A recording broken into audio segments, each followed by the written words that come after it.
ഏട്ടത്തി ഏട്ടത്തി എന്താ ഉമ്മറ തന്നെ നിന്ന്? വരൂ, അകത്തേക്ക് വരൂ.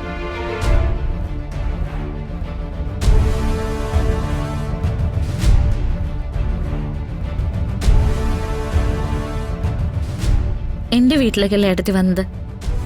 അപ്പ ഏട്ടത്തി അതിഥിയാ. കയറി വാ, വാ.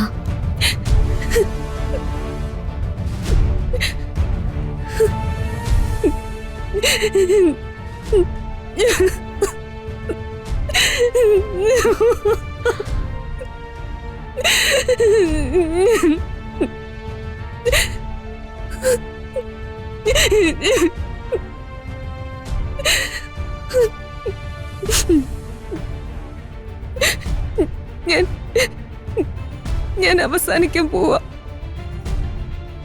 എന്റെ പ്രവൃത്തി ദോഷം തന്നെയാ കാരണം. എന്നെ ഇല്ലാതാക്കുന്നത് ഗൗതമായിരിക്കും. പക്ഷെ അവൻ എന്റെ കഴുത്തിലിട്ടിരിക്കുന്ന കുരുക്കിന്ന് രക്ഷപ്പെടാൻ എനിക്ക് വേറെ വഴിയൊന്നുമില്ല. രാധിക, നീ എന്നെ ഒന്ന് സഹായിക്കോ?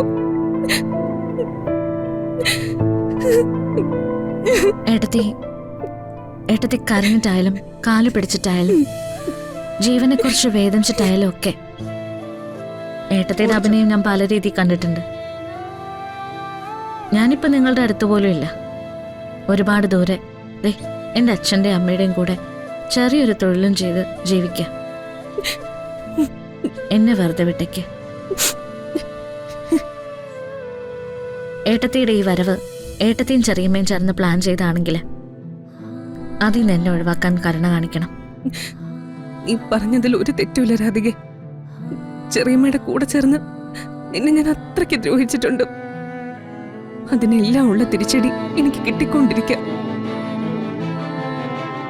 ചെറിയമ്മയുടെ യഥാർത്ഥ രൂപം ഇപ്പോഴാണ് എനിക്ക് വെളിപ്പെട്ടത്. ചെറിയമ്മയ്ക്ക് ഞാനിപ്പോ വേറെ ഒരു അടിമ മാത്രം. പണ്ട് ഞാൻ നിന്നോട് പറഞ്ഞിട്ടുണ്ട്, കണിമംഗലത്തിന്റെ മുറ്റത്ത് കുത്തിച്ചാരി ഇരിക്കുന്ന ഒരു ചൂലിന്റെ വിലയെ നിനക്കുള്ളൂന്ന്. ഇപ്പൊ അതേ സ്ഥാനം എനിക്ക്. ഞാൻ ചതിക്കപ്പെടുമായിരുന്നു രാധിക.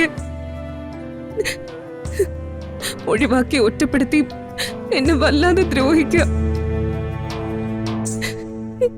ഞാൻ ഇന്നത്തെ ദിവസം ഒരു തുള്ളി വെള്ളം കുടിച്ചിട്ടില്ല. ഇറങ്ങിയില്ല എനിക്ക്. അത്രയ്ക്ക് സങ്കടങ്ങളാ എന്റെ മനസ്സ് നിറയെ. രാധിക, നീ കൂടി ഇനി കൈവിട്ട എന്റെ മുന്നില് ഒരു വഴിയേ ഉള്ളൂ, ആത്മഹത്യ. നിന്നെ തേടി വരുമ്പോ മനസ്സിൽ എവിടെ ഒരു പ്രതീക്ഷ കിടപ്പുണ്ടായിരുന്നു. ഈ അവസ്ഥയിൽ നീ എന്നോട് പകരം വീട്ടരുത്. അത് ചെയ്താലും തെറ്റൊന്നുമില്ല. ഏട്ടത്തി വരൂ, ആദ്യം എന്തെങ്കിലും കഴിക്കാൻ കുടിക്കുകയൊക്കെ ചെയ്യാം.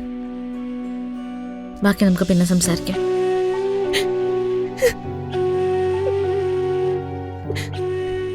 എന്നെ വിശ്വസിച്ചാണ് വന്നെങ്കിൽ ഞാൻ പറയുന്നത് കേൾക്കാം.